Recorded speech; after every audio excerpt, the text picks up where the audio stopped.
us right now, but I am the president and founder of the Black Woman Collective, and it is a space for Black women to relax, interact with other Black women.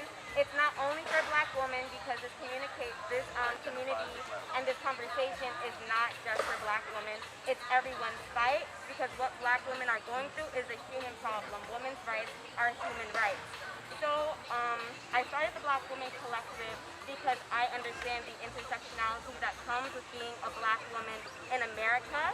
I remember that when I was in a very secluded area during my college life, I didn't have anyone to talk to, and I found that I got very depressed. And I didn't have that group of friends, that Black woman collective that I needed, and I hope that I was able to provide that for someone else. Especially right now, there's a lot of negative images bombarding the media, and a lot of people don't know what to do, they don't know how to feel, and we have to relive traumatic experiences on the daily.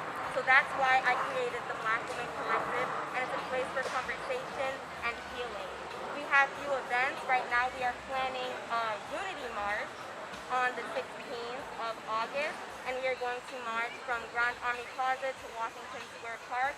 I hope you guys can come out. It's me and some other organizations like the ABC team, started by, I don't know if anyone knows her, but Bahaka. She used to go to NEA, the education type. So we are coming together with other organizations for a unity march because we all need to be on the same page, Black, white, whatever, mulatto. We need to be on the same page because right now I feel like everyone is not on the same page. When it comes to police brutality, housing, gentrification, the education system, I need everyone to know what we stand for and what we're fighting for because we're all trying to fight for the same thing, and I want everyone to be organized. So come out on the 16th if you can. If you cannot, please make sure to send out the flyer and invite your friends. If you know anyone who's like a vendor, or if you anyone who rides a bicycle, because we're trying to have people who ride bicycles as protection. We're trying to organize with Riders for Rights to make sure that there's a security detail on us. If you know anyone who has sound amplifying devices, please contact me because we want to be heard. We want to occupy space because these are our streets and we are taking them back. So please, if you have any amplifying devices, please contact me. Anything such as like a megaphone, speakers, if you have drums, we are trying to make noise. We are trying to be heard. So that is the 16th of August, and it's at Grand Army Plaza. The flyer will be circulated around, probably around Sunday or Monday. Thank you. So today, we're going to be talking about the Jezebel Persona. Y'all heard that? The Jezebel Persona? Yeah. Real quick, like you got your mask on, like, but not on your nose. So, like, okay, the Jezebel Persona. We're going to be talking about the Jezebel Persona, which is a part of the sexy Black woman character. So we are going to, I have some questions here that will help us guide the conversation. Okay, so does anyone know the 4 stereotypes for Black women? What? sick. Angry? Angry, yes. Loud, yes. What you say? Next. You said what? What do you say? Next. Loud. They don't accept help from anybody else. More on drugs. What is that? Oh, man. Independent. Huh? Independent. Thank you. See, I ain't preach. I ain't thinking. I on my level. Andrew, can I please?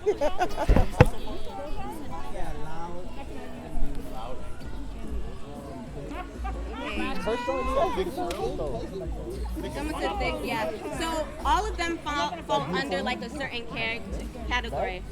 So there's the angry Black woman, the sassy Black woman, which encapsulates loud, rude, neck rolling, finger clacking. There's the strong Black woman, someone said independent, and then there's the sexy Black woman, someone said big, someone said meg. So those are the 4 common stereotypes for black women, and today we are going to be talking about the sexy black woman, or the Jezebel persona. I think I'm sexy. Speak your truth. Speak your truth. Honestly. The truth. Yeah, that's So, has anyone been called any of those stereotypes before, or have heard anybody call a black woman those stereotypes before, like either angry, sassy, strong, sexy? Angry right there. I heard it. Moody, sassy, No, but not the yeah, right here. angry. Like, you got some, like, the angry black woman is what I'm assuming is like set the car on fire. Yeah, irrationally angry. Like she has no reason to be bugging out, but she's bugging out for no reason. My teachers? You know. The bitter. Because Sally's wife, she said the bitter black woman. Yeah. The sassy black woman, she's mad rude for no reason, or the strong black woman, you could put everything on black women and they can hold the world on their shoulders. And then there's the sexy black woman, the black woman who is inherently sexy. She's Making good. Oh, somebody's the truth. unchaste, she's unholy.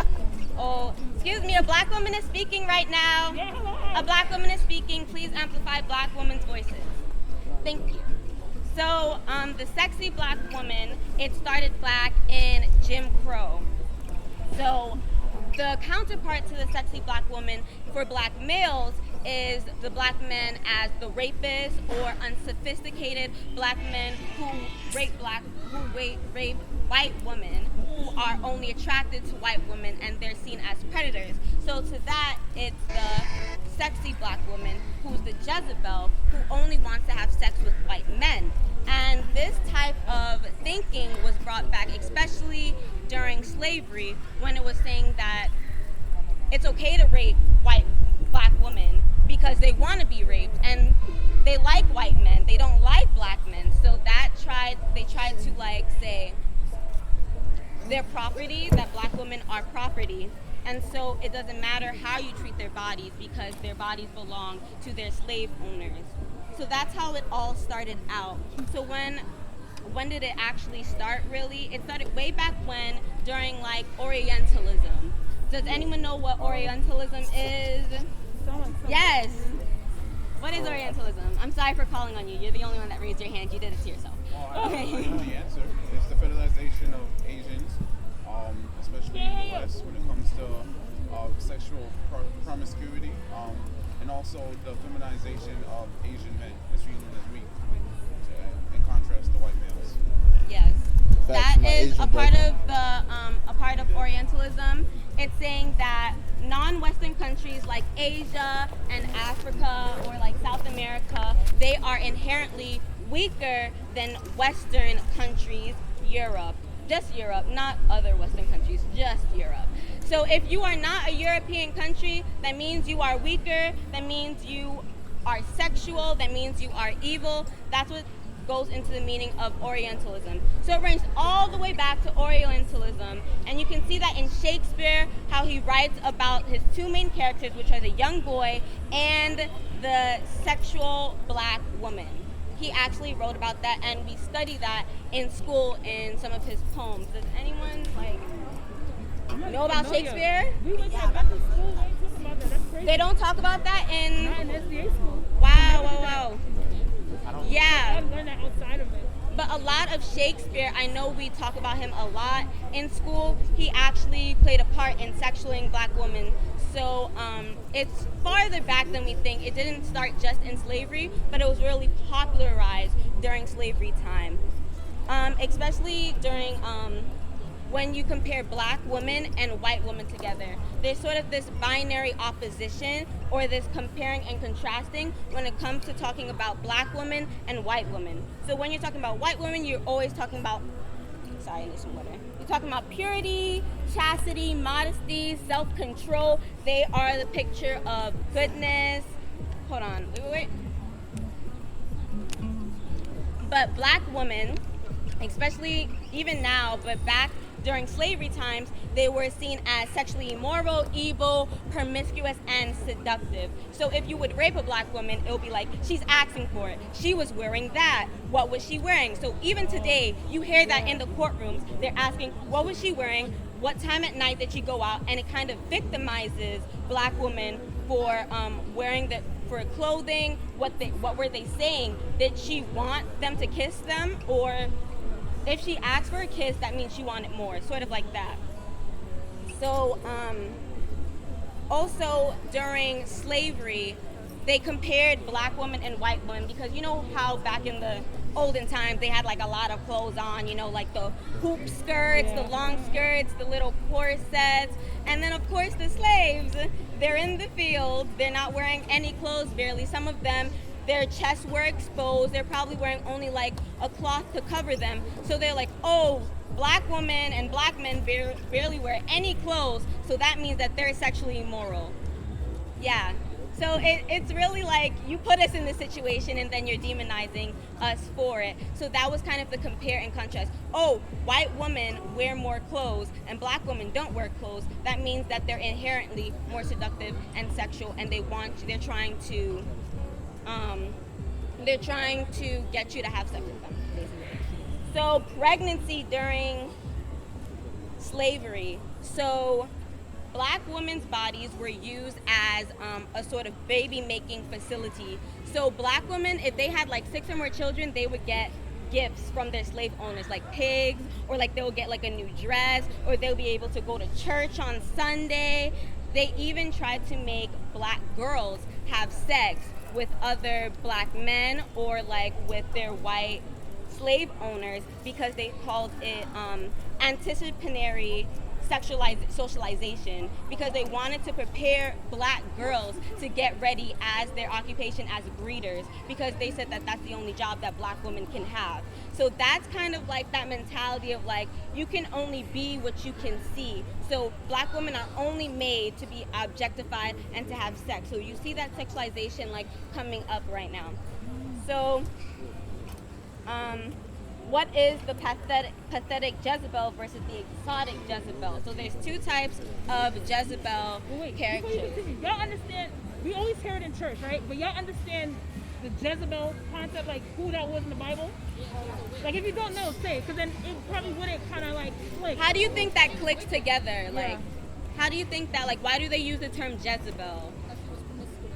Right, like inherently. Like, yeah. Her role in the entire story was her being in a sexually promiscuous, attractive person. So how do you feel about Jezebel? Do you feel like she was like, let me go bathe on the roof so the man next door can see me? Yes. Period. Yes. Because she was on her period. Honestly, period. She was on her period. But let me go bathe on the roof so all the men can see me. Or was it like dang, I'm kind of dirty right now. I would really like a shower. Yeah. That's why they use Jezebel. Yeah. She conniving. Yeah. That's why I don't like the color red. The color red? Anybody, any female that walks around in something cute and it's red, automatically I call you Jezebel. Really? It's so sad. And you cannot be a Jezebel. Like it just always reminds me of like, I don't know, maybe because of Bible stories, like at the end. Really? It's mad jewelry. But okay, one mic. So one mic, a black woman is speaking. Please amplify black women's voices. A black woman is speaking of the pathetic Jezebel versus the exotic Jezebel. Pathetic others include those depictions of African women as physically unattractive, unintelligent, and uncivilized. These images suggest that African women in particular and black women in general possess aberrant physical, social, and cultural traits. The African woman's features are distorted, her lips are exaggerated, her breasts sag, she is often inebriated. The pathetic other, like the mammy character before her, is drawn to refute the claim that white men are attracted to black women. How y'all feel about that? Yeah.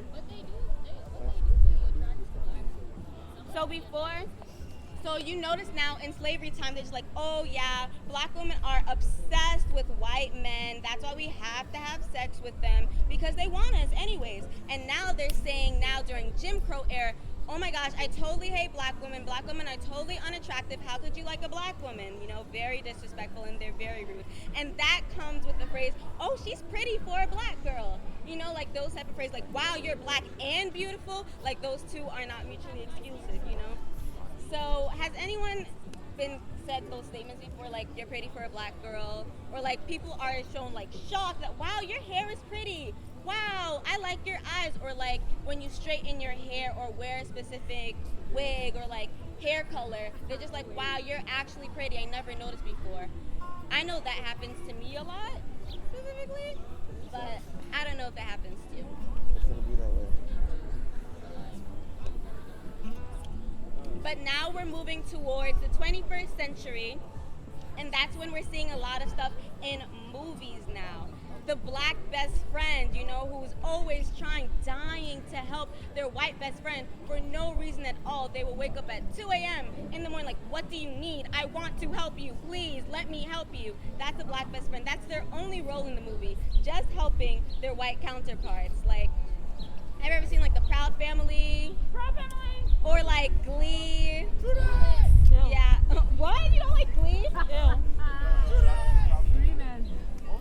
Yeah, or you know, like Dejanay, you know, they Yeah, always, they kind of. yeah, or like not even towards like the black best friend, or like the dark skin Like best the Parkers, friend. Brandy and Moesha, remember? Yeah, exactly. Or like what's her name? Have you ever watched Total Drama Island? Yes, the black girl. Yeah, Lashana. Yes, I like Lashana. her. She's known as the sassy black woman. With the And- spicy mama. Yeah, and sassy black women are normally supposed to be like really curvy to accentuate, like they're so sassy and they're so I don't know. But a lot of that we're seeing even today in movies, and we're trying to strain out of that a little bit to give more representation to darker skinned women in these roles, because normally when they finally give a leading role to a black woman, she's light skinned, she's biracial, she has 3C curls, but now we want more darker skinned women with 4C hair, and that's where the natural hair movement comes in, you know? Yeah, wear your natural hair. So, well, you can wear anything you want, honestly, as long as you are comfortable in it. That's a public statement announcement. But be comfortable in your natural skin and your natural hair. And we know that in music too, especially in rap, they sexualize women's bodies, women are seen as objects, and now you're seeing this like sexual movement with like Meg Thee Stallion, Cardi B. Yeah, but they tongue out, they nasty. But honestly, they're reclaiming their sexuality. Before, it was everyone saying like, I can do whatever I want to black women because sex sells. But when black women are trying to sell their own sex, it's a problem. So now I feel like we need rappers like that. We need to be able to explore our sexuality because we are sexual beings. We are human beings. So I really appreciate people like Meg Thee Stallion and Cardi B, Nicki Minaj, all the other female rappers, black female rappers that we know. So yeah, that's pretty much it. That's sort of like the history of the Jezebel persona. Any questions?